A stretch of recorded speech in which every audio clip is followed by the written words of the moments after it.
I've seen impending storms before. I know what they look like. But sometimes you just go on anyway. After moving to Goose Bay, I missed the land. I went home to Rigolet whenever I could by snowmobile. It's cheaper and it's an enjoyable ride. One day in March, I made the trip with my partner.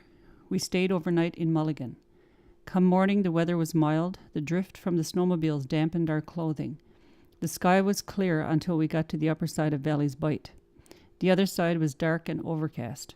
We sensed there could be weather and so waited, but nothing happened, so we decided to go across. We hit the storm like a wall.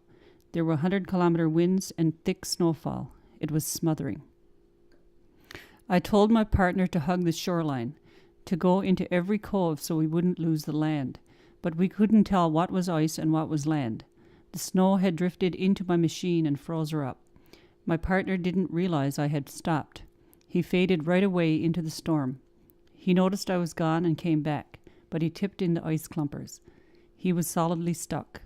Both machines were down and it was getting dark. We hauled out the tent and secured it around our machines and Cometic. We crawled inside and packed snow on the edges so the drift wouldn't get in. But in minutes the snow was settled into our jackets and frozen onto our eyelashes. It was such a small area, we took turns, one person lying down and the other person jumping up and down to stay warm, hour after hour. I would fall asleep and he'd nudge me. I'd hear him falling asleep and I'd poke him. It was torture, but there is some kind of romance in survival. I thought if we could survive this, it would strengthen me and him.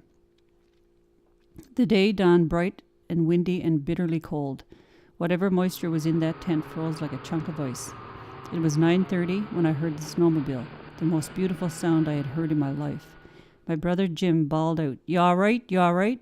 I heard his footsteps crunch towards the tent. I couldn't move. He was furiously digging out the tent. He peeped in. He looked so warm.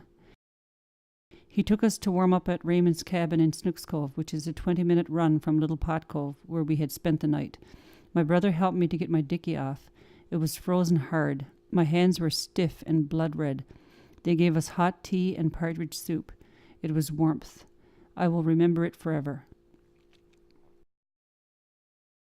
I will also remember my partner's words afterwards. Marjorie said she knew the way. It wasn't long after that I did find my way. And there is a calm after the storm.